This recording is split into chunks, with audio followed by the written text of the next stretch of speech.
You've got to be kidding. This is how loud the band practice is. In the next building. That's not the next room, that's the next building.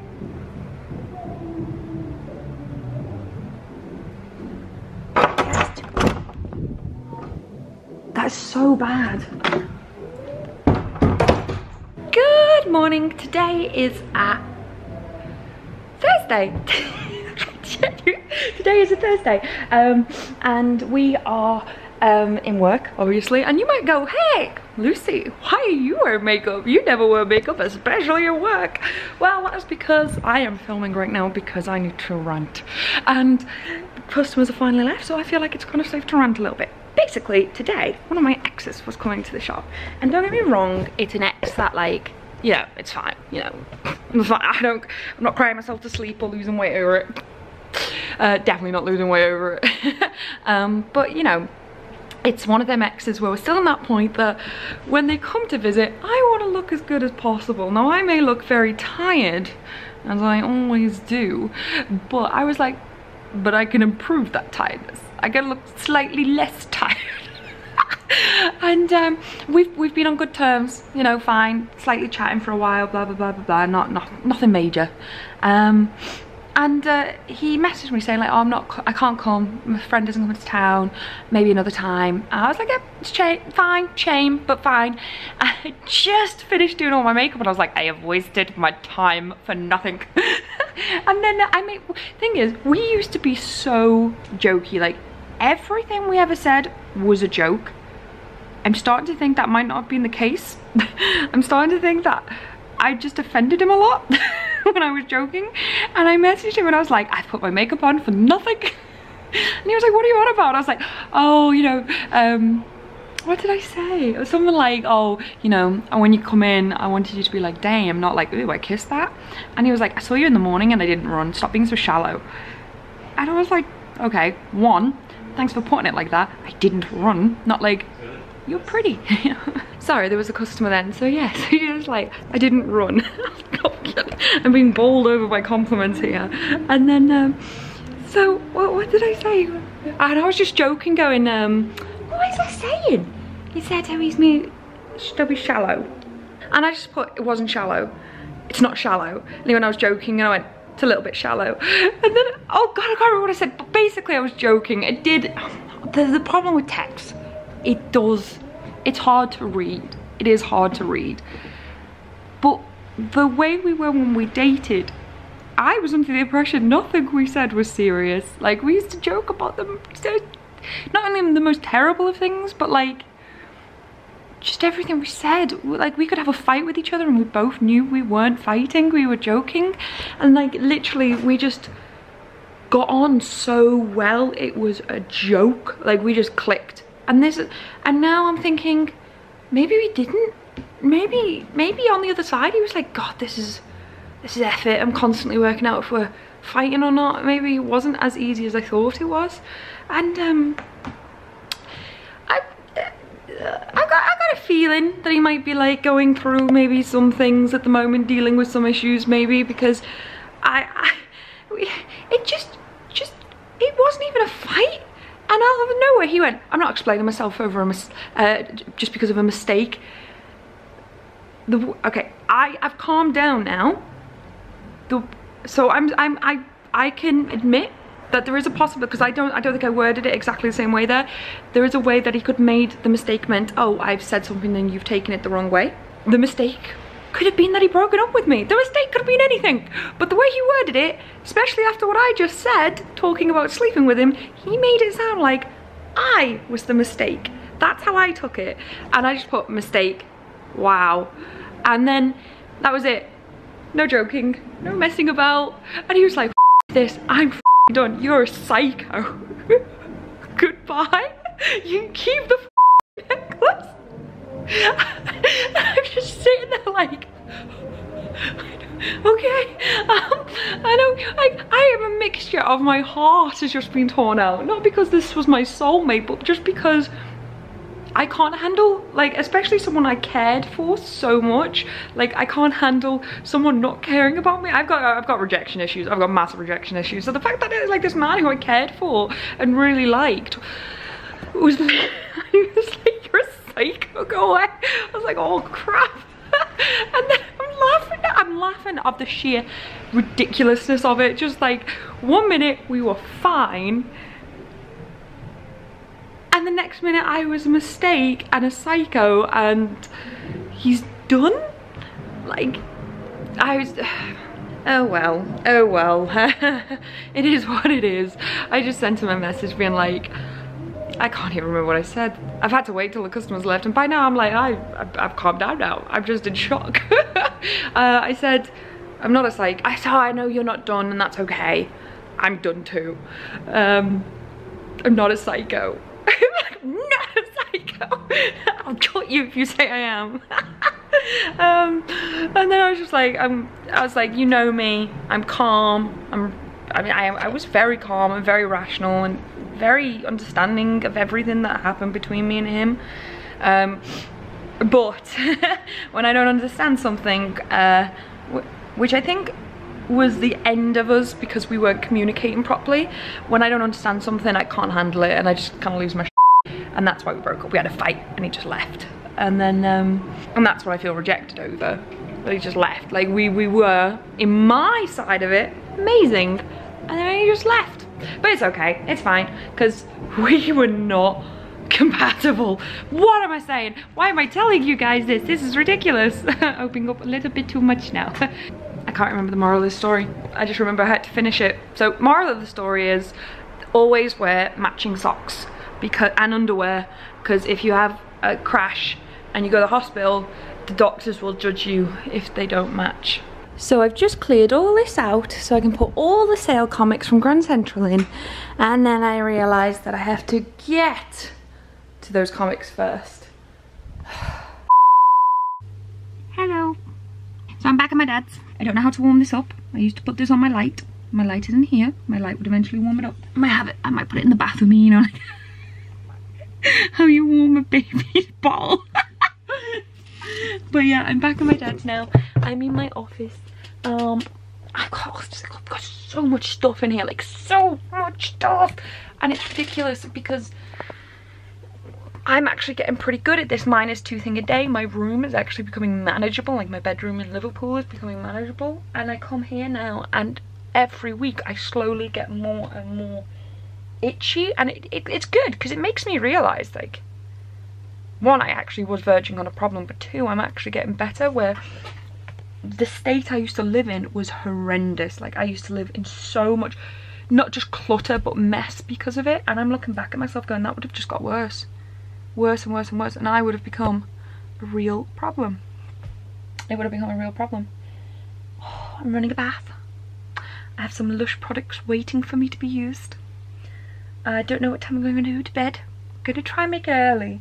Because I've got a day off here tomorrow, and I'm going to try and tidy up and get everything clean and get everything sorted. That was my Christmas present for my dad, although I had to get him a Christmas present as well. Yeah, that's kind of it. I've got so much to take to Liverpool. I might have to get a taxi. Even then, it's so much. I should have brought bags with me. I don't think these things through. So when it comes to having a bath, do I have the spaceship? Do I have the spaceship? Or do I have...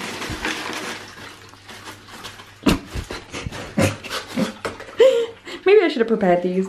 Okay, I've got half of this one left. This one just made it look like I didn't wash for a year. This one smells nice. And this one, I always loved the blue ones. The blue ones always seem to be my favourite for some reason. I don't know if they all seem to have the same... Well, anything with patchouli in is my favourite. So that's usually like the calmer stuff, but I also like the blue bath bombs. They just smell really nice. Doesn't that look like one of my rubber ducks have melted? No, it's okay, Howard, it's fine. I need help. So I'm currently editing next Monday's video, which is another Harry Potter unboxing video, because I accidentally ordered more, or I didn't realise I had a subscription, and I might as well get a video out of it. But I did that. It's Harry Potter, innit? without realising that's, I don't know why, because I don't say in it, but I said it on the original Harry Potter video. So I'm downloading it, having to watch this old video just to try and find the clip to put it back in the new video. And I've noticed in every unboxing video, I quote, "What's in the box?" from 7, and I forget every time and think I'm being funny and original. That sums up me on YouTube. Yes, I forget and think I'm being funny and original. I just filmed a 5-minute outro and it didn't record, so I'm taking that as a sign to really rethink how I worded what I worded. But yeah, I was saying that looking back on that video, I do actually seem a little psychotic, maybe because I didn't think through what I was talking about. I was literally reacting while it was recording because that had just happened, that fight, and I was talking to a plastic duck. But I will blame that on the alcohol that I had yet to drink. But still, yeah, quite a sad story with that ex. We still haven't well, we're still not talking. One time after that, I had really bad anxiety last week, not because of him, but because of just anxiety. And he kind of got tangled up in my web of anxiety one night, and I sent him this big long message saying like, "I worry about you, I'm here for you, I'm not asking for you back, I'm not even saying I'm your friend, I'm saying I'm here for you." Because I genuinely worry about his life choices in many ways. And he sent me a message back and he was like, "That's beautiful what you said." And then he said a bunch of other stuff, and then he said, "But I can't be your friend." And I was like, okay. Excuse me while I just go take my broken, rejected heart elsewhere. And yeah, it is what it is. I recently weirdly did some research on heartbreak and rejection, because I genuinely have a bad problem with rejection. This guy, we'd only been dating for a couple of weeks. Clicked amazingly, but from day one knew it was never going to go anywhere. So you would think, why would she be so hurt from someone saying, you know, go away? I mean, to be fair, he said it horribly. He called me a psycho and never said sorry. I'm looking back on it thinking, I think I thought too highly of this man, if I'm honest. But I was researching it, and did you know that when you are rejected, your body releases off the similar symptoms and chemicals in your brain to feel the same symptoms of withdrawal symptoms? So your body is physically craving something that is gone. And especially when they reject you, you can't have it, which is, you know, horrible. And I'm a spoiled brat. And so that I found that so interesting. And there was another one as well.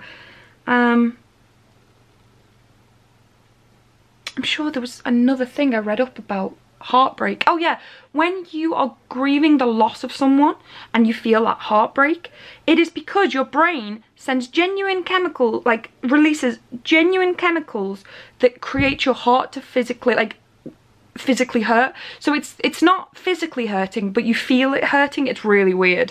And that's why they call it heartbreak. That's why you feel like your heart is breaking, because the chemicals make your heart hurt, or make you think your heart is hurting. I can't remember which one it was.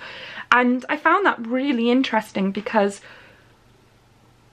this isn't the first person in my life that I've lost under a short amount of time, and I've been like crippled over it. And I was when I first lost them. I'm still a bit upset, but I'm over it. But I felt like an idiot. I'm like, why am I so upset? Why am I so upset for losing someone in my life? You know, regardless whether I have rejection issues or not, I barely know this person. I feel like a mug. I feel like stupid. And, well, it's not. It's physical. I'm physically hurting because my brain is an idiot, you know? And I think that made me feel a lot better. I was like, no, this is a physical problem, and it will heal. And it will heal. And it is healing. I'm terrible, though. Like, there have been a couple of vlogs in the past where, if you've watched me for a long time, you'll see I get so upset about losing people. Like, I've lost so many friends this year, and that's broken my heart. Like, I'm still not over some of them.